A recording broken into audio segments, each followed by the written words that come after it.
ตอนนี้นะครับผมก็อยู่กับพี่อ้วนนะครับพี่อ้วนก็เป็นลูกศิษย์ท่านหนึ่งนะครับที่ใกล้ชิดกับหลวงปู่หลับนะครับวันนี้ก็จะมาฟังเรื่องราวเปิดประสบการณ์และความศรัทธาระหว่างพี่อ้วนกับหลวงปู่หลับนะครับว่าพี่อ้วนมีความศรัทธาแล้วก็มีความผูกพันแล้วก็มีวัตถุมงคลอะไรเด็ดๆให้เราชมกันในวันนี้ครับสวัสดีครับพี่อ้วนครับสวัสดีครับสวัสดีครับสวัสดีครับ เดี๋ยวถามพี่อ้วนเลยพี่อ้วนเนี่ยมารู้จักหลวงปู่ใกล้ชิดหลวงปู่ได้ประมาณช่วงไหนครับผมมาอยู่ที่วัดสามัคคีธรรมนี่ก็ปี 2536 ครับก็มาเรียนราม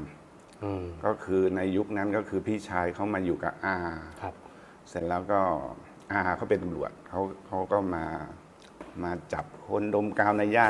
านวังทองหลางในยุคนั้นก็เยอะอยู่เขาก็เลยมีวัดอยู่เขาก็เลยมาฝากพี่ชายแล้วอีก6 เดือนผมก็จบม.6ผมก็มาอยู่ก็เป็นลูกศิษย์ส่วนกลางนะครับลูกศิษย์ส่วนกลางก็คือ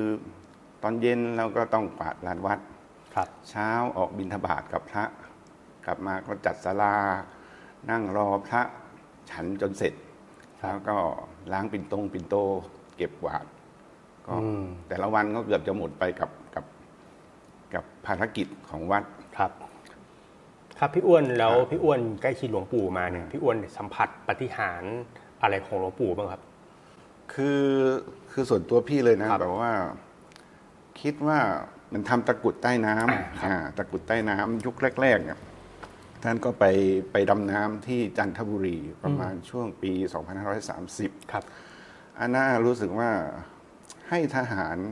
ไปรบที่ลาวนะที่ลาวก็ไม่รู้สมรภูมิไหนแต่ว่า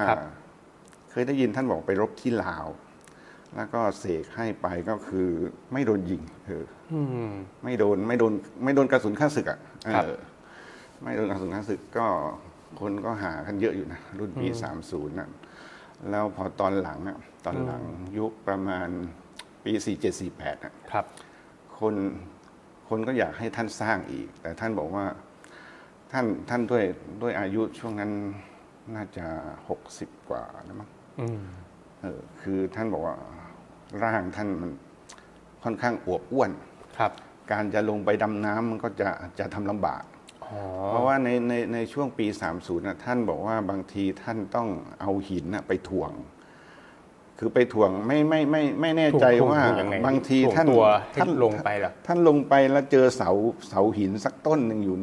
ในน้ำท่านก็เอาตัวไปเกี่ยวไว้ยึดร่างไว้ไม่ให้ลอยหรือไม่แน่ใจว่ามีบางคนบอกว่าท่านเอาหินผูกแล้วก็ถ่วงขาไว้คือน้ำมันไม่ได้ลึกมากไงแต่ว่าแค่ว่าให้จมลงไป สมมุติว่า2 เมตรให้จมลงไปใน2 เมตรนี้ให้ได้คือได้ยินว่าหลวงพ่อบอกว่าต้องถ่วงแล้วทีเนี้ยเคยถามหลวงพ่อว่าทำไมหลวงพ่อต้องทำตะกรุดผมชอบถามตะกรุดใต้น้ำเนี่ยทำไมหลวงพ่อต้องลงไปทำตะกรุดใต้น้ำแกก็บอกว่าลงไปใต้น้ำมันจะนิ่งเวลาจานแล้วมันจะนิ่งไม่หลุดง่ายคือก็ท่านอธิบายอย่างเงี้ยเราก็ไม่รู้นะเวลาท่านลงไปทำจริงๆท่านมันมีความนิ่งกว่าข้างบนเราอาจวอกแวกกว่าหรือเปล่าแต่ท่านบอกว่ามันนิ่งกว่ามันเหมือนการอึดใจแล้วแบบเพ่งอย่างนี้ใช่ทีนี้พอปี48ครับประมาณ48แหละ47-48ช่วงนั้นเดี๋ยวต้องไปดูชัดเจนว่ามันปีไหนแต่ประมาณช่วงนั้นก็คือช่วงเราประมาณปีนั้นคนให้ท่านมาสร้างตะกรุดใต้น้ำอีกรอบหนึ่งแล้วท่านบอกว่าโอ้ตอนนี้อายุมากขึ้นแล้วก็หุ่นก็อวบขึ้นจะให้ลงไปดำในน้ำก็ไม่ค่อยสะดวกไม่ค่อยสะดวกท่านก็เลยบอกครูบาอาจารย์ว่ารอบเนี้ยท่านไม่ดำลงไปใต้น้ำไม่ดำลงไปใต้น้ำท่านขอเสกในกระมังหน้าศาลเพียงตาคือศาลเพียงตาก็จะอยู่ข้างกุฏิท่านคือวิชาตะกรุดใต้น้ำคือก็น่าจะสายตรงจากหลวงปู่สุขแต่ว่าอาจารย์คือสายเนี้ยก็ต่อกันมาคือหลวงปู่สุขเราเคยอ่านว่าหลวงปู่สุขสอนให้กรมหลวงชุมพรหลวงปู่สุขลงไปดำอยู่ที่ท่าน้ำหน้าวัดแล้วยุคนั้นก็จะมีอาจารย์พานหนตาก็คือเป็นลูกศิษย์ของหลวงปู่สุข อาจารย์พานนตาก็เป็นอาจารย์ที่สอนวิชาตะกรุดใต้น้ำต่อให้หลวงพ่อลำแล้วหลวงพ่อลำกับอาจารย์ศักดิ์สิทธิ์ซึ่งตอนนี้เป็นอีกอาจารย์ของมหาวิบูลย์ท่านก็ไปมาหาสู่กับหลวงพ่อลำอยู่บ่อยๆแล้วทีนี้พอตอนหลังหลวงพ่อไม่อยู่แล้วก็อาจารย์ศักดิ์สิทธิ์ก็สอนวิชาตะกรุดใต้น้ำให้มหาวิบูลย์ก็ถือว่าสายตรงต่อกันมาเลยปักคลองมาขันเท่าเลย คือตะกรุดช่วงประมาณปี 48 เนี่ยไม่ได้ลงน้ำก็แค่ใส่ในกระมังแล้วทีเนี้ยเอาขึ้นมาแล้วก็มาเสกบนพานเสกบนพานซึ่งยุคนั้นก็มีหนังสือพิมพ์อะไรสักฉบับหนึ่งเขามาถ่ายทำผมไม่ได้มาผมติดธุระอยู่เขาก็ถ่ายรูปตอนที่หลวงพ่อกำลังเอาเหล็กจานเนี่ยบริกรรมแล้วก็ตะกรุดก็ลอยขึ้นมามันก็คือตะกรุดดีดก็ดีดมาเขาก็ถ่ายมามันก็ลอยอยู่แล้วก็มีบางดอกก็อยู่ในง่ามนิ้วท่านคือรุ่นนี้สิงคโปร์เขาก็หากันนะสิงคโปร์หากันเขาบอกเขาเรียก flying ตะกรุด flying ตะกรุด flying ตะกรุดออกมาแรกๆรู้สึก199 บาทนะยุคนั้นนะสมัยนั้นนะใช่แล้วยุคนี้มันหายากแล้วพี่อ้วนยังมีไหมพี่อ้วนมีไหมมีเดี๋ยวขอชมไม่คือผมเคยมีรุ่น30ครับ30คือถ้าผมมายุคที่ผมมาอยู่ปี36เลยผมสามารถขอได้เลยนะขอเฉยๆคือยุคนั้นแบบว่าเราไม่ได้เล่นไงเราคือมีหน้าที่กวาดลานวัดอะไรยกของทำงานช่วยวัดอย่างเดียวก็ได้มาดอกหนึ่งรุ่นพี่ที่เคยใกล้ชิดหลวงพ่อให้มาแล้วช่วงตอนหลังเหมือนว่าช่วงนั้นพ่อไม่สบายก็ให้เพื่อนชาวสิงคโปร์บูชาไปตอนนั้นก็ 15,000 บาทก็ได้เอาปัจจัยนั้นมาช่วยรักษาพยาบาลพ่อผมตอนหลังผมก็เลยก็ไม่มีแล้วก็ไปถามรุ่นพี่คนเขามีอยู่2-3 ดอกก็เลยแบ่งมาให้รุ่นบินนี่แหละเขาให้มาดอกนึงเดี๋ยวขอชมเขาติดตัวอยู่อันนี้ปีไหนนะ47นะฮะประมาณ47ตะกุดบินปลายอิงตะกุดอันนี้นี่ครับมีตัวไหนครับพี่มีอันไหนครับที่พี่อ้วนได้มาคือจะบอกว่าได้คือได้ในฝันแต่ว่าคือผมศรัทธามากครับคือที่ห้อยอยู่เนี่ยนะที่ห้อยอยู่เนี่ยคือพระประภามณฑลครับพระประภามณฑลก็คือสร้างประมาณปี37-38ประมาณนั้นแล้วก็พระท่านสร้างให้หลวงพ่อปลุกเสกแต่ว่าเนื้อดินน่ะคือเป็นดินมันปูทางด่วนเขาบอกว่าอย่างนั้นทางด่วนด้วยเป็นดินที่เอามากรองแล้วเนื้อมันสวยมากครับแล้วก็หลวงพ่อก็ปลุกเสกอยู่น่าจะประมาณ7 ปีบนหิ้งชั้นบนนะครับคืออันนี้ฝันว่าหลวงพ่อยื่นให้ในฝันยื่นให้แล้วก็ว่าทำไมหลวงพ่อดูเหมือนไม่สบายเหมือนผอมมันไม่มีแรงเลยผมก็รับไว้ในฝันนะแต่พอรุ่งเช้าหลวงพ่อก็เข้าโรงพยาบาลหนักทีนี้ผมก็คือบางอย่างหลวงพ่อก็ให้ตอนที่ท่านมีชีวิตอยู่ให้เยอะแต่เนี่ยตอนที่ท่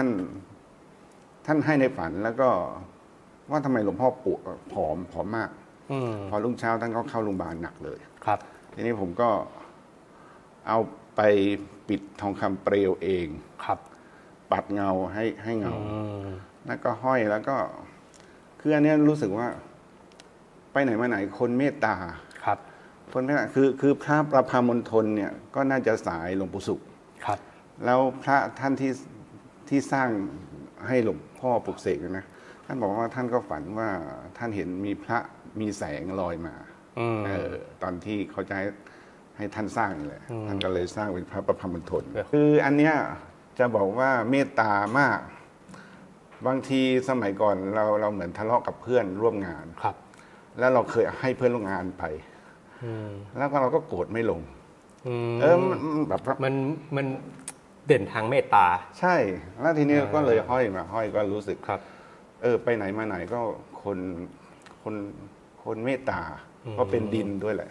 คือดินทำไมถึงเป็นดินเพราะว่าหลวงพ่อลำท่านบอกว่าเคยถามท่านคือชอบถามหลวงพ่อลำว่าหลวงพ่อทำไมหลวงพ่อสร้างพระจากดินหลวงพ่อลำบอกว่าดินเป็นแม่ครับถ้าดินเป็นแม่พระธรณีถ้าเราบูชาแม่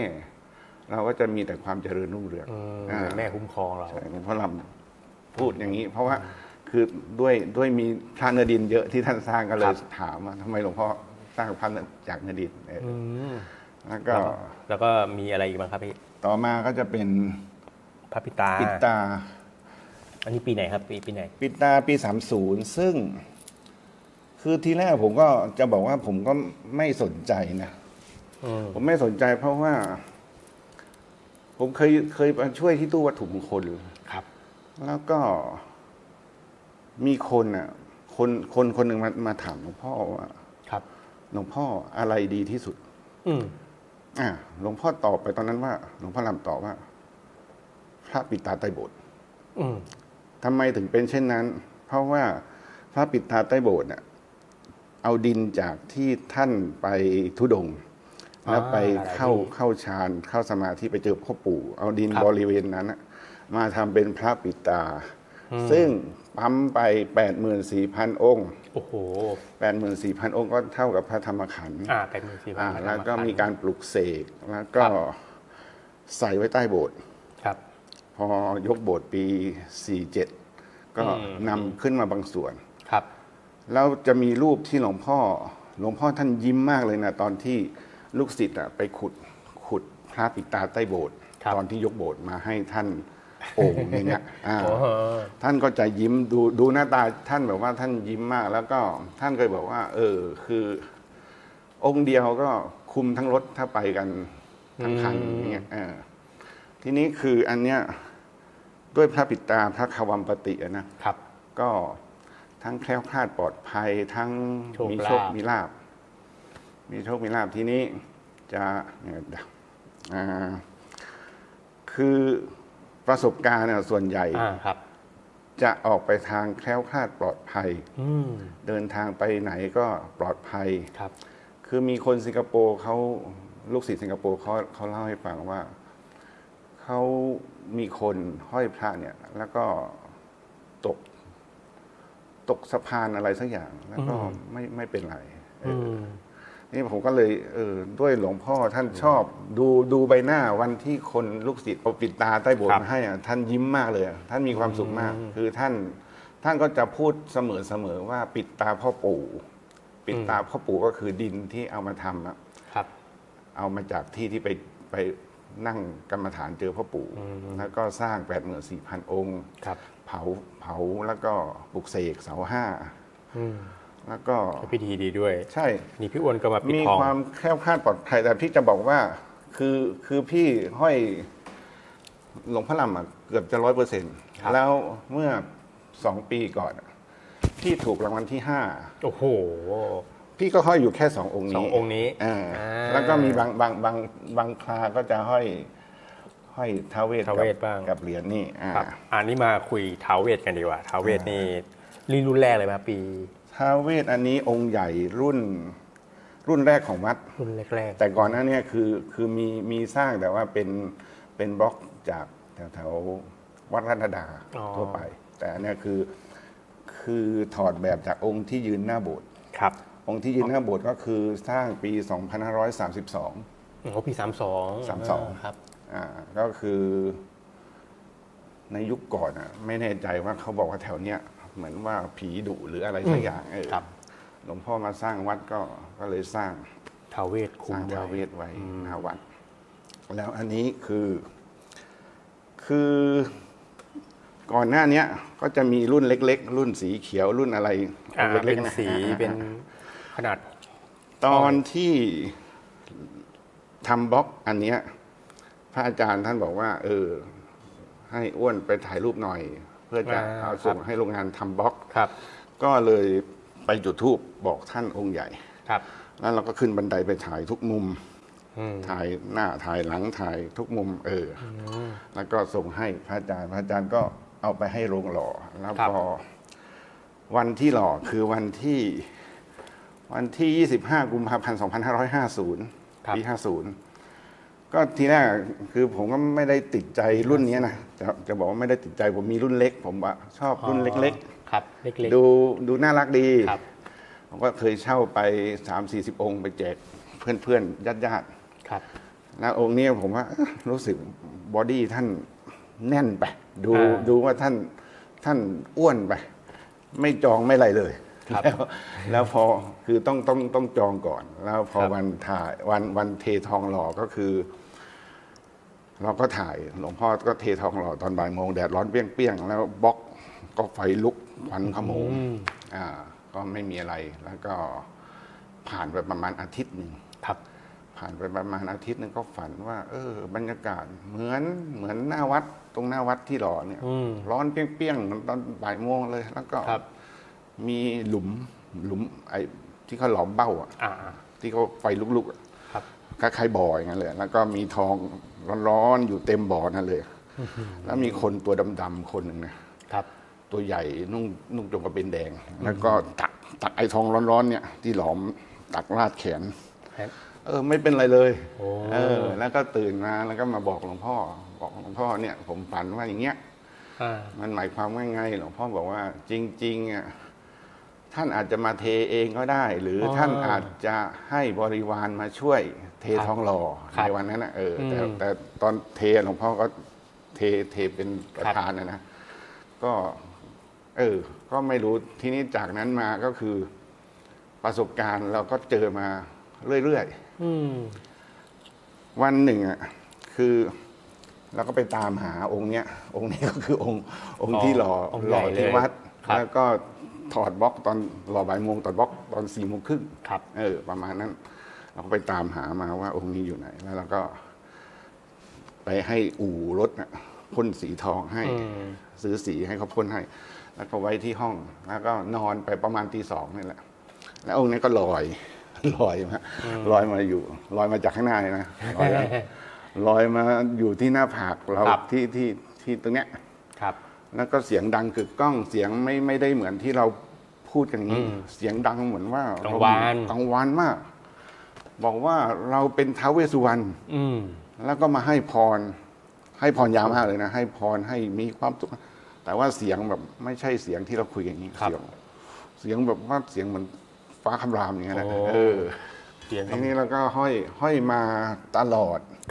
ห้อยมาตลอดก็ไปไหนมาไหนปลอดภัยเดินไปไหนมาไหนในที่เขาว่าการสิ่งที่ไม่ดีดุอะไรก็ไม่นี่แล้วก็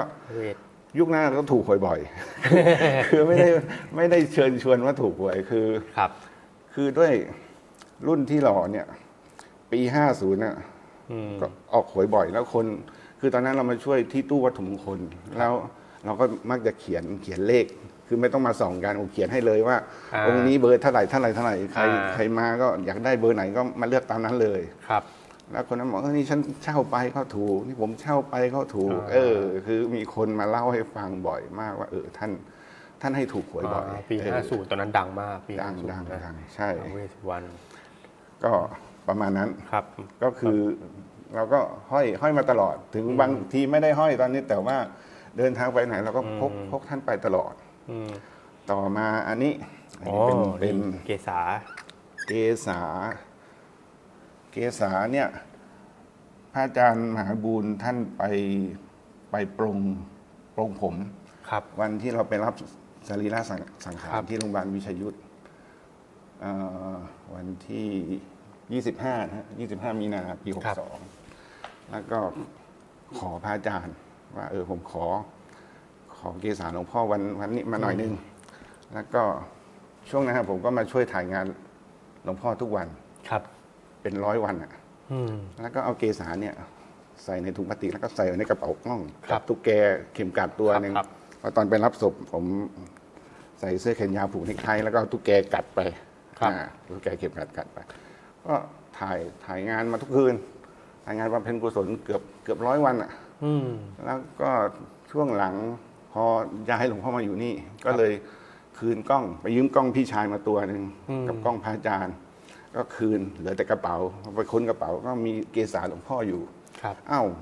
กลายเป็นสีนี้กลายเป็นสีทอง สีทอง ใช่คือตรงเนี้ยเนี่ย แก้วไหมทองเลย อันนี้คือก็ยังสีขาว สีขาว แต่เนี่ยอยู่ในกระเป๋ากล้องร้อยวันมาถ่ายรูป ครับ 100 วันอ่ะก็เราไม่เคยเปิดเราก็ใส่กระเป๋ากล้องอย่างเดียว ครับ พอคืนกล้อง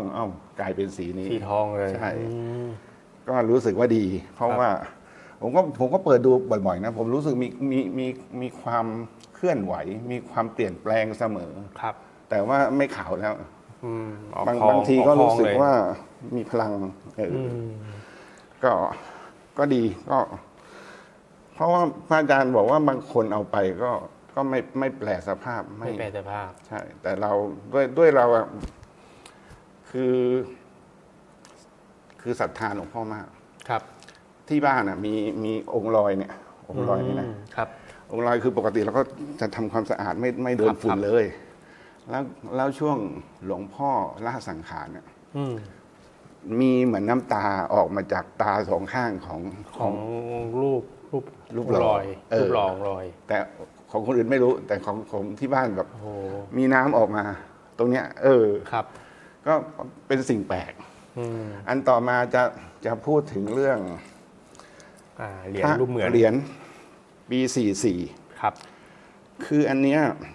ด้วยเป็นเหรียญเงิน ครับ คือเหรียญรุ่นเนี้ยสร้างมีทั้งเนื้อทองคำเนื้อเงิน เนื้อนวะ ตะกั่วทองแดง ครับ ซึ่งตอนนั้นผมก็ได้ไปแล้ว คือหลวงพ่อลำก็จานด้านหน้าใช่ปะ ครับ แล้วก็เอาไปให้พ่อว่า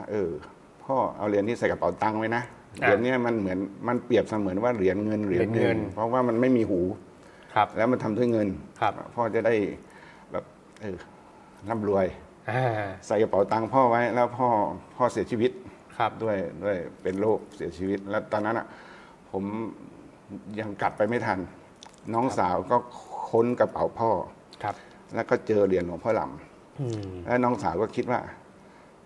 คือน้องสาวก็รู้จักหลวงพ่อเพราะว่ามากราบหลวงพ่อบ่อย ครับ ให้หลวงพ่อไปช่วยปกป้องพ่อหน่อยนะ อืม แล้วก็ใส่ไปในกระเป๋าตังค์พ่อ ครับ แล้วพอเผาพ่อสับเปลือก็ค้นก็ไม่เจออะไรนะ อ่า แล้วก็เผาไป ครับ เผาไปพอเก็บกระดูกมา อ๋อ เหรียญนี่ก็ยังอยู่ปกติ โอ้ รอยจานก็ยังอยู่ปก ยัง ติ สมบูรณ์ด้วย อีกเหรียญหนึ่งที่ใส่ไปด้วยกันก็คือให้เหรียญอเมริกาพ่อไปคือช่วงนั้นไปได้เข้าไป ครับ ทำงานอยู่ในสถานทูตก็ ค จะ รับ มีเหรียญควอเตอร์ ครับ มันก็อยู่ในกระเป๋าตังค์พ่อด้วยกัน แต่ไอเหรียญควอเตอร์เนี่ยมัน ละลาย งอบิด อ๋อพอมันโดนไฟ แต่อันเนี้ย ยังอยู่ ก็ยังปกติ ก็ยังเป็นสีอย่างนี้ ครับ แต่ว่าเหรียญที่ว่าน่ะคือให้น้องสาวไปแล้ว อืม แต่ตอนหลังอ่ะคือถามรุ่นพี่บอกว่ารุ่นนี้ป้าป๋าคือขออนุญาตผมอ่ะผมชอบเรียกหลวงพ่อป้าป๋า อ๋อ บอกว่าป้าป๋าลงดีมาก ครับ คือเผาไฟปกติถ้าเราเผาไปกับ มันก็จะไม่เหลือหลอมละลายแต่ไม่เป็นไรเลย ครับ ทีนี้เขาบอกว่าเก็บไว้เลย เพราะว่าเหมือนว่า เป็นพระที่เราเคารพให้พ่อเรา เป็นป้าป๋าที่เราเคารพให้พ่อเราไป แล้วพ่อเราเสีย ย้อนกลับมาให้อีกทีหนึ่งมันเป็นโชค2 ต่อ อืม แต่เหรียญนั้นนะให้น้องสาวไป เอาไปชุบสีทองทีเนี้ย ครับ ทีนี้ก็คือเราก็ไม่ซีเรียสเราก็เอาเนื้อทองแดง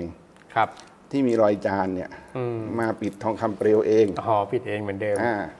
แล้ววันก่อนจะไปสิงคโปร์ก็เอาเหรียญเนี้ยไว้หัวนอน ครับ แล้วกลางคืนก็รู้สึกว่าหลวงพ่อมาจานคือเหรียญเนี่ยมันจะมีปัตถมังอยู่ข้างล่าง ข้างบนจะเป็นหน้าหันตวา ครับ รู้สึกว่าหลวงพ่อมาจานหันตวาให้2 ข้าง ตรงใบหน้า2 ข้างเนี่ย อืม มันก็แปลกแต่ว่าคือถามว่าชอบเป็นพิเศษ เพราะว่ารู้สึกว่าเมตตา คือแต่ละคนอาจจะโฉลกต่างกันแต่เหรียญรุ่นนี้เรารู้สึกว่าแบบ ถูกทะลุกับเรา แล้วก็พบเจอสิ่งแปลกๆเยอะแล้วก็จริงๆอาจจะบอกว่า ตอนเขาทำพิมพ์อะ ครับ คือพระครูสิริธรรมรัตน์ต้องเป็นสอเสือ แต่ในเนี้ยเขาเขียนเป็นสอสลา อ๋อขอชมเลย ใช่ นอกจากเรื่องราวของวัตถุมงคลแล้ว ยังมีอีกหลายเหตุการณ์ที่สำคัญอีกหลายช่วงชีวิตของหลวงปู่รำเรามารับฟังเรื่องราวเหล่านี้จากพระอาจารย์มหาวิบูลย์กันครับ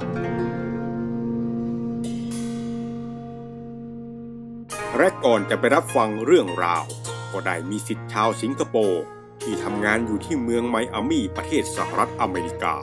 ก็ได้เดินทางมาให้พระอาจารย์มหาวิบูลย์ได้ทำพิธีจารอักขระยันต์ที่ตัวให้เพื่อเสริมสิริมงคลก็เมื่อสักครู่นี้ก็มีลูกศิษย์ชาวสิงคโปร์ซึ่งได้สมัยก่อนเนี่ยหลวงปู่ลำที่ไปโปรดญาติโยมชาวสิงคโปร์เนี่ยสมัยนั้นก็ลุงของเขาก็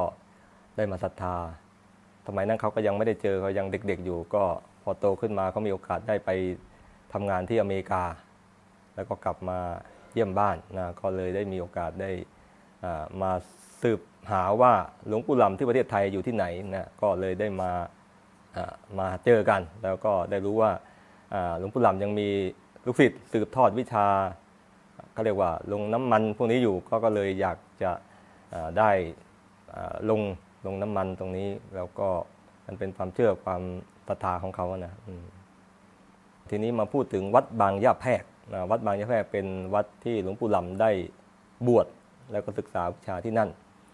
คือหลวงปู่ลำก็เป็นคนสมุทรปราการนะเป็นลูกชาวสวนแล้วก็ชีวิตวัยรุ่นก็ค่อนข้างจะลำบากเป็นลูกคนโต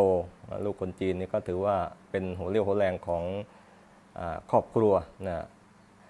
แล้วก็ช่วงวัยรุ่นก็ท่านชอบไปศึกษาวิชาเรียกว่าอักขระหอมกับหลวงนาฉัตรคือด้วยความที่ท่านอยากจะเรียนนั่นแหละแต่ว่าทางบ้านไม่สามารถที่จะให้เรียนเพราะว่าเขาจะต้องเลี้ยงดูน้องๆก็ทำให้ท่านได้ต้องหาทางเขาเรียกเส้นทางเลือกในการที่จะศึกษาเรียนรู้ท่านก็ชอบอักขระของก็ไปเรียนกับหลวงนาจนอายุครบบวชเนี่ยท่านก็ไปขอพ่อแม่อยู่หลายครั้งเพื่อจะได้อนุญาตให้บวชเพราะคนจีนเขาไม่ค่อยอนุญาตให้ลูกชายบวชปรากฏว่าพอได้บวชแล้วเนี่ยท่านก็อยู่กับหลวงพ่อเผยหลวงพ่อเผยก็เป็นหมอยาเป็นที่พึ่งของผู้คนสมัยนั้นท่านก็ได้ศึกษาเรียนรู้แล้วก็ด้วยความที่ท่านเป็นคนที่มีสมองในการจดจำที่ดีท่านก็ได้ปาฏิโมกข์ตั้งแต่พรรษาแรกหลวงพ่อเผยคงจะเห็นเหตุนี่แหละก็เลยบอกว่าวิชาที่เราศึกษาเนี่ยมันอยู่ในตำรับตำราก็อยากให้ไปธุดงค์เพื่อจะได้ศึกษาโลกภายนอกว่าได้ใช้วิชาความรู้จริงๆที่ได้ร่ำเรียนมาท่านก็เลยเริ่มออกธุดงค์พอเริ่มออกธุดงค์เนี่ยสมัยแรกก็ท่านก็ยังไม่ได้เป็นหัวหน้าหรอกก็ตามเขานั่นแหละพอกลับมาก็มาอยู่ศึกษาวิชาตำรายาต่างๆไปพรรษาที่2ก็ท่านออกอีกพรรษา3คือเลยหลังๆเนี่ยคือท่านไ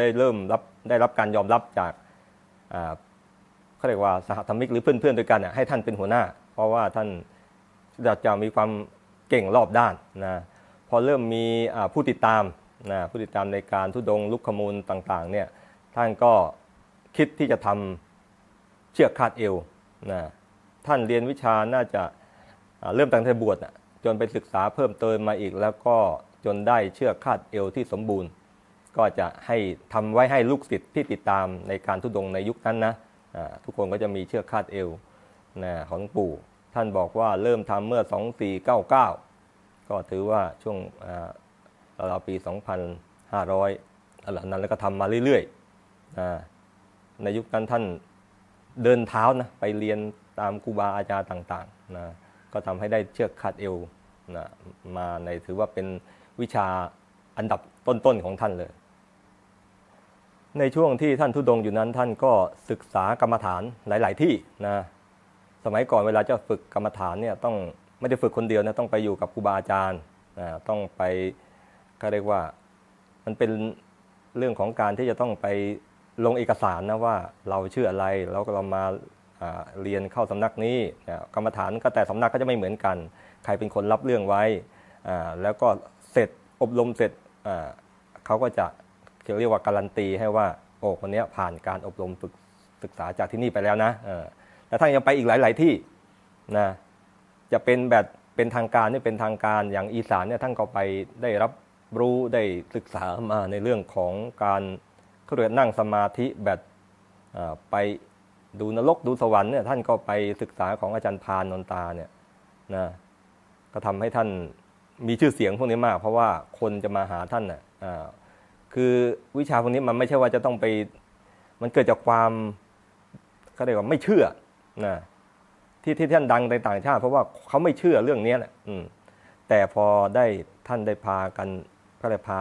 เขาไปเห็นไปอะไรเนี่ยคนเขาก็เลยมันมีจริงนี่นั่นแหละเขาก็เลยได้เชื่อได้ศรัทธาสมัยก่อนมันจะเป็นแบบทำกันเป็น10 คนก็มีหรือทำตัวต่อตัวก็มีก็คือนั่งไปกับคนนั้นแหละที่จะมาอยากรู้อยากเห็นนั่นแหละก็พาเข้าไปแต่มันต้องมีครูบาอาจารย์การทำตรงนี้ไม่ใช่ว่าอยู่ดีแล้วไปทำมันอาจจะเขาเรียกว่าจิตมันไปอีกอย่างหนึ่งนะไม่เขาเรียกมันมีประสบการณ์จะทำเองนึกเองทำเองไม่ได้นะในเรื่องของดูนรกดูสวรรค์ประมาณนั้นก็ในช่วงที่ธุดงค์อยู่นั้นหลวงปู่หล่ำก็ได้มีโอกาสเข้าไปผ่านดินแดนศักดิ์สิทธิ์อยู่ที่หนึ่งที่จังหวัดจันทร์ดินแดนนี้ก็หลายต่อหลายคนเขาล่ำลือว่าเป็นดินแดนที่มีอาถรรพ์มีความศักดิ์สิทธิ์ไม่ว่าพระธุดงค์ที่เคยไปปักกฏที่นั่นมักจะเจออาถรรพ์อยู่มันไม่ค่อยได้นะแต่หลวงปู่หล่ำก็มีความปรารถนาดีนะไม่ได้คิดร้ายอะไรคิดว่าเราไปเพื่อฝึกบำเพ็ญเพียรเพราะด้วยความที่ยิ่งที่มันเฮี้ยนมันอาถรรพ์จิตมันจะสงบได้เร็วเพราะว่าคนที่จะเข้าไปอยู่ตรงนั้นได้เรื่องของศีลต้องบริสุทธิ์เรื่องของการฝึกฌานสมาธิมันต้องเขาเรียกว่าเก่งไปแล้วถึงจะไปดินแดนนั้นได้นะท่านก็ไปแล้วก็ปรากฏว่าช่วงที่ทำสมาธิอยู่นั้นที่จะเข้าไปดูว่ามีอะไรท่านก็ไปเจอพลังบางอย่างพลังงานบางอย่างมันดันออกมาให้ท่านไม่สามารถจะเข้าไปในนั้นได้ท่านก็ถอนสมาธิเข้ามาแล้วก็กำหนดสมาธิใหม่แต่คราวนี้ไปแบบนอบน้อมแล้วว่าอยากจะสัมผัสอยากได้รู้ว่าคืออะไรยังไงดินแดนนี้ปรากฏว่าท่านก็เจอกับพ่อปู่ฤาษีท่านบอกว่าท่านชื่ออุทกดาบทหรือบางคนก็เรียกท่านว่าปู่ฤาษีตาไฟท่านอยู่ดินแดนนี้มาหลายหมื่นปีแล้วล่ะดินแดนนี้คนไม่ว่าจะนักศิษยวิทยาคนที่มาฝึกบำเพ็ญเพียรเพื่อจะบรรลุอะไรเนี่ยก็จะมายังดินแดนนี้แหละพอสำเร็จแล้วก็จากไปแต่ท่านยังไม่เคยจากไปคืออยู่ดินแดนนี้มาโดยตลอดแล้วก็บอกว่าตั้งแต่อยู่มาเนี่ยก็มีพระสงฆ์เนี่ยองค์แรกคือท่านนี่แหละที่ได้มาเจอแล้วก็หลังจากนั้นพอหลวงปู่ได้รู้ว่าคือใครยังไงแล้วเนี่ยท่านก็ฝากตัวเป็นศิษย์ขอฝากตัวเป็นศิษย์พ่อปู่ฤาษีอุทกดาบทนั้นแล้วก็ขอบอกว่าในทุกๆปีเนี่ยอยากจะพาพระสงฆ์และญาติโยมมาพระสงฆ์มาอยู่ปฏิบัติญาติโยมมาปฏิบัติธรรมที่เนี่ยท่านก็อนุญาตไม่ได้ว่ายังไงนั่นแหละก็เป็นที่มาของทำให้ท่านได้เจอกับพ่อปู่ฤาษีอุทกดาบทและหลวงปู่ฤาษีเนี่ยยังบอกว่านอกจากมีท่านหนึ่งองค์แล้วเนี่ยที่อยู่ดินแดนนี้แล้วยังมีอีกองค์ก็คือเจ้าแม่กุนอิมองค์สีเขียวด้วยความที่เจ้าแม่กุนอิมเนี่ยท่านก็บำเพ็ญเพียรมาเหมือนกันก็อยู่มาในยุคเดียวกับท่านนั่นแหละก็ทำให้ท่านได้เจอถึง2ท่านแล้วก็ยังมีเขาเรียกในเรื่องราวของไปช่วยเหลือชาวต่างชาติก็คือชาวสิงคโปร์เนี่ยก็ได้บารมีจากพ่อปู่ฤาษีอุทกดาบทและเจ้าแม่กุนอิมองค์เขียวเนี่ยที่เป็นสื่อนำพาไปให้ได้เขาเรียกไปโปรดญาติโยมชาวสิงคโปร์คือในช่วงที่ท่านอยู่วัดบางย่าแพรกเนี่ยหลวงพ่อคลื่นวัดสังโฆเคยมาเขาเรียกว่ามาขอจำวัดที่วัดบางย่าแพรกตอนนั้นหลวงพ่อเผยไม่ค่อยสบายหลวงพ่อหล่ำก็เลยมีโอกาสได้ต้อนรับแล้วก็ได้สนทนากันแล้วก็ท่านหลวงพ่อเหลื่อมเนี่ยขอฝากตัวเป็นศิษย์ในตอนนั้นหลวงพ่อคืนไม่บอกว่าไงเฉยๆแต่ก็ได้สนทนากันแล้วแหละแต่ก็รู้ว่าหลวงปู่เหล่าเนี่ยเป็นพระนักปฏิบัติมีพลังจิตดีแล้วก็เขียนอักขระขอมเป็นเก่งท่านก็ชื่นชมกันแหละแต่ว่าไม่ได้บอกว่ารับปากว่าจะให้เป็นศิษย์ก็ไม่ได้ว่ายังไงจนผ่านไปหลายปีมีวันหนึ่งตอนที่หลวงปู่หล่ำมาอยู่วัดพระไกรศรีน้อย2503หรือไงต้นก็พ่อปู่ฤาษีก็มาบอกว่าหลวงพ่อคืนให้มาตามให้ไปหาเป็นการด่วนหลวงพ่อหล่ำก็ต้องรีบจัดแจงไปเพื่อจะก็คือไม่ได้ถามว่าอะไรยังไงแต่รู้ว่าครูบาอาจารย์มาบอกให้ไปหาก็ต้องรีบไปหาปรากฏว่าพอท่านเดินทางไปหาแล้วเนี่ยตอนนั้นหลวงพ่อคืนก็น่าจะ ไม่ค่อยสบายเนี่ยอาพาธแต่ว่าอายุยังไม่เยอะนะตอนนั้นหลวงพ่อลำก็ยังมองว่าท่านเรียกมาด้วยสาเหตุอะไรแต่ว่าหลวงพ่อคืนก็บอกว่าท่านจะไม่ได้อยู่แล้วนะก็อยากจะฝากวิชาตุ๊กแกเนี่ยไว้เพราะว่ารู้ว่าหลวงพ่อลำเนี่ยเป็นคนที่สมาธิจิตกล้าแข็งแล้วเวลาปลุกเสกวัตถุมงคลเนี่ยนะก็เรียกว่าสามารถจะทำให้มันเป็นตัวเป็นตนได้นะท่านก็เลยบอกว่าให้รับวิชาตุ๊กแกนี้ไว้หน่อยนะหลวงพ่อลำก็ครูบาอาจารย์บอกนะก็รับนะความเป็นศิษย์ที่ดีก็รับไว้ก็หลังจากนั้นมาอีกเป็น10 กว่าปี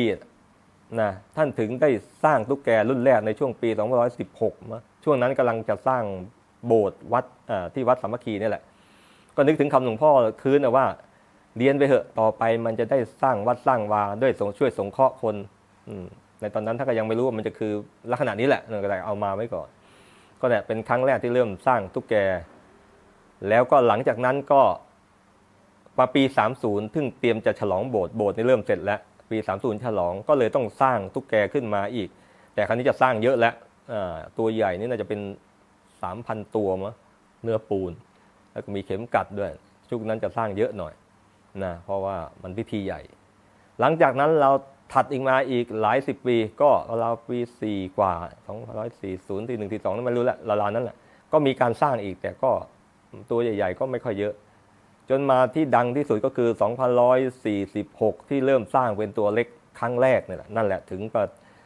สร้างชื่อเสียงให้ท่านอย่างมากเลยเพราะว่าด้วยความที่ว่ามันสามารถจะพกพาไปได้เนี่ยคนก็ติดกระเป๋าบังใส่ลิ้นชักใส่เกะอะไรต่างๆเกี่ยวกับการเงินการทองมันก็ชื่อเสียงมันกระจองกระจายไปทำให้คนก็รู้จักหลวงปู่หลำในเรื่องของตุ๊กแกเรียกทรัพย์ในช่วงปี2518หรือ2120ราวๆนี้นะก็หลวงปู่หลำเนี่ยท่านก็เรียกมีคนมาตามหาท่านบอกว่าชาวสิงคโปร์มาตามหาพระชื่อหลำให้พาไปเขาฮุดเซยคลองโอกกั้งให้หน่อยท่านก็บอกไม่รู้จักคือเข้ามาเที่ยวแรกท่านก็ยังไม่รู้จักมันคืออะไรยังไงครั้งที่2เข้ามาอีก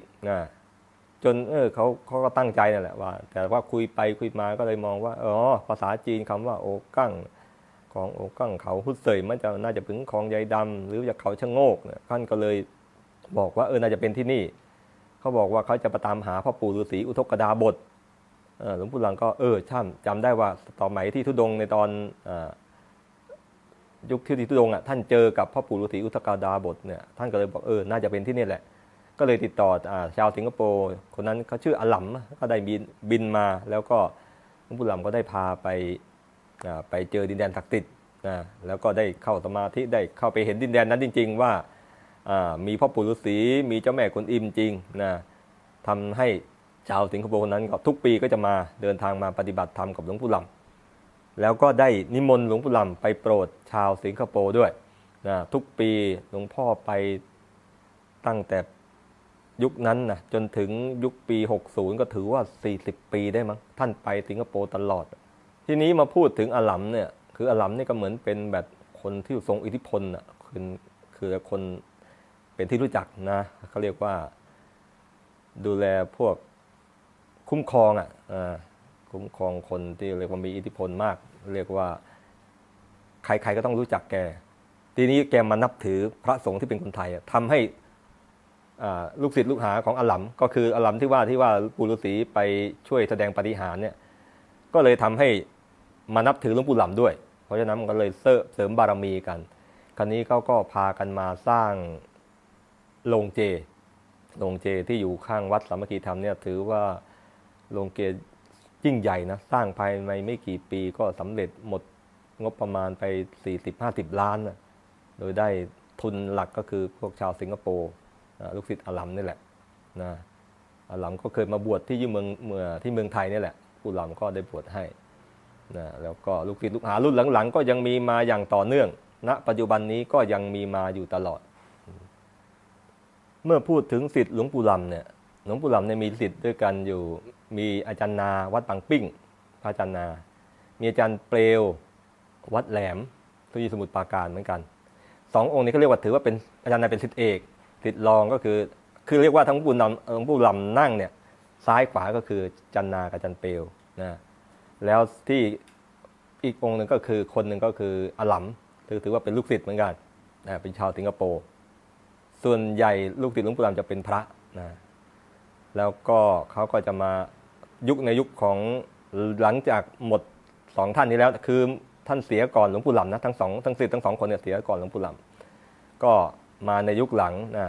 อาตมาก็ได้มาเป็นผู้สืบทอดเขาก็มักจะเรียกว่าศิษย์เอกแต่จริงๆแล้วใช้คำว่าศิษย์คนสุดท้ายจะเหมาะกว่าเพราะว่าเราไม่ได้เป็นศิษย์เอกนะศิษย์เอกท่านไม่ได้อยู่แล้วก็เราก็เป็นศิษย์คนสุดท้ายที่ได้อยู่กับท่านอยู่ตั้งแต่ปี46จนถึง62ก็16ปีก็ถือว่าได้รับใช้ได้ดูแลนะอยู่กับท่านมายาวนานแล้วก็เขาเรียกว่าสืบทอดเจตนารมณ์ของท่าน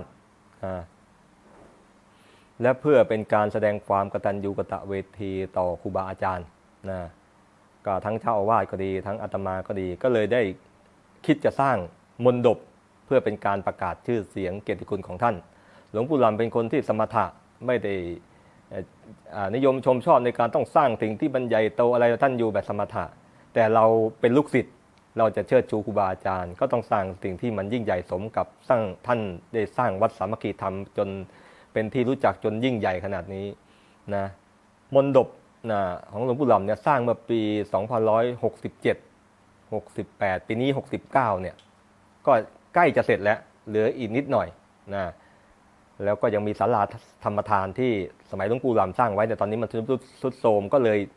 รื้อออกแล้วก็สร้างขึ้นอีกให้เรียกรับกันก็คือให้มันสมบูรณ์ทั้งคู่ก็ในวันที่31 สิงหาเนี่ยของทุกปีเราก็จะจัดงานอยู่แล้วแหละแต่ปีนี้2569เนี่ยเราจะเชิญสรีระสังขารของท่านหลวงปู่หลำเนี่ยไปไว้ที่มณฑปแต่ยังไม่ฉลองนะก็คือเชิญไปไว้ก่อนเพราะว่ามันต้องทำทีละขั้นหลังจากฉลองเนี่ยเราก็จะเรียกว่าสมบูรณ์ก็อาจจะคอยติดตามว่าเมื่อไหร่เราถึงจะทำการฉลองตอนนี้มณฑปใกล้จะเสร็จแล้วเนี่ยท่านที่อาจจะมาร่วมบุญก็ยังสามารถจะมาร่วมบุญได้หลังจากสำเร็จเสร็จสิ้นแล้วเนี่ยบัญชีก็จะปิดลงเพราะว่าก็จะเอาแค่สำเร็จเสร็จสิ้นมณฑปเนี่ยมันมีอยู่3ชั้นบนสุดประดิษฐานพระบรมสารีริกธาตุชั้นล่างเนี่ยประดิษฐานพระพุทธรูปศักดิ์สิทธิ์ทั่วประเทศไทย77จังหวัดเป็นเบื้องต้นก่อนและจะมีเพิ่มเติมคือแต่ละจังหวัดจะมีวัดดังๆก็จะมาเพิ่มเติมทีหลังแล้วก็ชั้นล่างก็จะเป็นพิพิธภัณฑ์หรือเรื่องราวประวัติของหลวงปู่หลำทั้งหมดก็จะอยู่ที่ชั้นล่างเวลาทำบุญอุทิศให้ท่านทุกวันที่22มีนาวันที่31สิงหาเนี่ยเราก็จะจัดที่นั่นนะแล้วก็ยังมีลิฟต์ไว้สำหรับให้คนที่เขาเรียกว่าสูงอายุหรืออะไรก็ให้สามารถจะนำวินแชร์เนี่ยขึ้นไปดูข้างบนทั้ง2ชั้นข้างบนได้นะก็วัดสามัคคีธรรมก็มีข่าวบุญก็จะประมาณนี้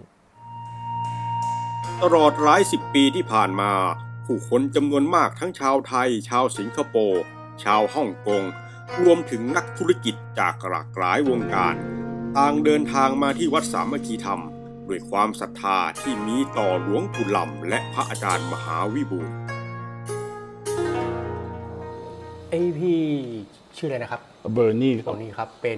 ป็นคนฮ่องกงมารู้จักพระอาจารย์มหาวิบูลย์ได้ยังไงครับเนี่ยดูใน YouTube ครับดูใน YouTube มีประสบการณ์อะไรมีประสบการณ์ยังไงบ้างครับที่ได้เข้ามาหาพระอาจารย์เพราะว่าที่ร้านมันเงียบก็ลองดูว่ามาหาอาจารย์มาช่วยทำบุญอย่างนี้ครับมาทำบุญกับพระอาจารย์ครับไปที่ร้านที่ร้านที่พระราม9ครับแล้วก็อาจารย์ก็มาช่วยทำให้ครับทำแล้วก็โอเคดีแล้วก็เราก็แนะนำลูกค้ากับเพื่อนที่ฮ่องกงถ้าคุณขายไม่ดี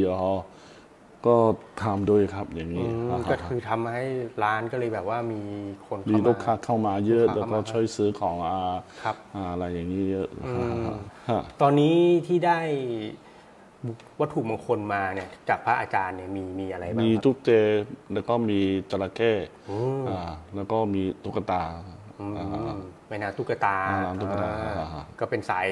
โชคลาภเลย โชคลาภเลยโชคลาภหาลูกค้าเยอะอย่างนี้ค ค รั รับ บก็ทำให้มีประสบการณ์ แล้วก็ ใช่ มีสิ่งดีๆเข้ามาที่ร้านนะฮะ ครับ ครับ สวัสดีครับ ผมชื่อสุชาติลีละยุทธโยธิน ผมเป็นประธานกรรมการบริหารของบริษัท King Service Center ครับ ปกติแล้วก็เป็นคนวัดอยู่ด้วยกันนะครับ จนกระทั่ง2 ปีก่อน เพื่อนที่เป็นกลุ่มด็อกเตอร์กลุ่มศาสตราจารย์ที่ในอเมริกาเนี่ยก็แจ้งความประสงค์ว่าอยากจะมากราบหลวงปู่หลับที่วัดสามัคคีธรรม ก็เลยเป็นครั้งแรกที่รู้จักวัดสามัคคีธรรมนะครับ เป็นโชคดีครับที่มาถึงครั้งแรกนี้เนี่ยก็ได้รับเมตตาจากท่านอาจารย์มหาวิบูลย์ที่ท่านก็ได้ดูแลต้อนรับแขกที่มาตอนนี้ประมาณเกือบ10 คน ทั้งอเมริกาทั้งสิงคโปร์ทั้งมาเลเซียอย่างดีมากเขาก็ประทับใจ แล้วก็ในตอนที่มานั้นเนี่ยหนึ่งในคณะเพื่อนที่มานี้เนี่ยก็มีคนที่เป็นศาสตราจารย์สอนหนังสืออยู่ที่มหาวิทยาลัยในแคลิฟอร์เนียในอเมริกา ก็กำลังลุ้นอยู่นะครับกำลังอยากจะได้การเลื่อนตำแหน่งทางวิชาการขึ้นมาก็เข้ามากราบท่านพระอาจารย์มหาวิบูลย์นะครับแล้วท่านก็ได้ลงทองอะไรให้องค์หน้าให้แล้วก็ได้เมตตาให้ศีลให้พรไปตอนนั้นก็รู้สึกประมาณสัก1 ปีก่อนนะฮะต้นปีก็มาขอไว้ว่าเจ้าพระคุณขอให้ได้เลื่อนตำแหน่งทางวิชาการสมประสงค์เพราะเป็นตำแหน่งที่ขึ้นยากมากตำแหน่งที่สูงที่สุดทางวิชาการในอเมริกาคือเป็นในตำแหน่งที่ distinguished professor ซึ่งปกติแล้วเนี่ย professor ระดับที่ท็อปในอเมริกาทุกมหาวิทยาลัยเนี่ยจะต้องใช้เวลาประมาณ8 ปีขึ้นไปต้องมีผลงานประจักษ์และจะได้รับการเลื่อนตำแหน่งขึ้นมาในตำแหน่งอันนี้ได้สูงสุด professor เพื่อนคนนี้ก็มากราบท่านอาจารย์แล้วก็ขอพรขอให้สำเร็จเพราะว่าอยากจะได้ตำแหน่งนี้แล้วก็ติดขัดเพราะว่ามันก็มีการเส้นสายอย่างนู้นอย่างนี้ในมหาวิทยาลัยก็เหมือนกันทั่วไปนั่นแหละทุกที่เป็นอย่างนี้นะครับแต่แกก็ไม่มีเส้นไม่มีสายมีแต่ไหว้พระแล้วก็มีความรู้ก็หลังจากที่ทำพิธีกับท่านอาจารย์นะฮะท่านพระมหาวิบูลย์กลับไปแล้วเนี่ยประมาณต้นเดือน7ที่ผ่านมาก็ได้มีการประกาศอย่างเป็นทางการในมหาวิทยาลัยของท่านว่าท่านได้รับการเลื่อนตำแหน่งเป็น distinguished professor เป็นศาสตราจารย์ทางวิชาการในตำแหน่งที่สูงที่สุดในอเมริกาไม่มีสูงกว่านี้อีกแล้วตำแหน่งนี้จนเริ่มแก่ตายแล้วล่ะนะแล้วก็เป็นคนหนุ่มด้วยเพิ่งอายุ50 กว่าเองก็เป็นที่แตกตื่นกันมาว่าเฮ้ยอยู่ทำมีของวิเศษอะไรมาหรือไงมันไม่น่าจะเป็นไปได้เพื่อศาสตราจารย์ด้วยกันก็ตกใจว่าอายุก็ยังยาวถ้าสมมติ60-70ค่อยมาคุยกันได้ไหมนี่มา50 กว่ายังไม่60เลยเนี่ยได้เป็น distinguished professor ซึ่งเป็นสิ่งที่น่าทึ่งแล้วก็เราก็ไม่รู้จะตอบยังไงนะครับแต่มันก็ประจักษ์กับตัวในกลุ่มเราเองกลุ่มที่เราเป็น Temple Body มาไหว้พระทุกปีมาเมืองไทยทุกปีต้นเดือนหน้าเดือนสิงหาคมนี้เนี่ยเขาก็จะมากราบขอบพระคุณหลวงปู่หลำแล้วก็ท่านพระอาจารย์มหาวิบูลย์ด้วยตัวท่านเองท่านรู้สึกซาบซึ้งและจะมาได้รายงานความคืบหน้าเลยครับ แต่ละคนเดินทางมาด้วยเหตุผลที่แตกต่างกัน บางคนมาขอคำปรึกษา บางคนมาทำบุญ บางคนมาศึกษาธรรมะ สิ่งที่ทุกคนได้รับกลับไปคือข้อคิดที่ช่วยให้ใช้ชีวิตด้วยสติ ความเพียร และการทำความดี วัตถุมงคลเป็นเครื่องเตือนใจให้เรายึดมั่นในความดี เมื่อใจตั้งมั่นในการทำความดี บุญที่สั่งสมไว้ย่อมเป็นกำลังให้ก้าวผ่านอุปสรรคของชีวิต เมตตาบารมีของครูบาอาจารย์และสิ่งศักดิ์สิทธิ์ที่เรานับถืออาจเป็นแรงเกื้อหนุนให้เราพบคน และโอกาสที่ดี แต่สิ่งที่สำคัญที่สุดคือการลงมือทำความดีด้วยตนเอง เพราะปาฏิหาริย์ที่ยิ่งใหญ่ที่สุดไม่ได้อยู่เหนือธรรมชาติแต่หากอยู่ในหัวใจของผู้ที่ตั้งมั่นทำความดีและไม่หยุดพัฒนาตนเองและนี่คืออีกหนึ่งเรื่องราวจากวัดสามัคคีธรรมที่ยังคงส่งต่อแรงบันดาลใจจากรุ่นสู่รุ่นแล้วพบกันใหม่ในครั้งหน้ากับรายการสงสัยไทยแลนด์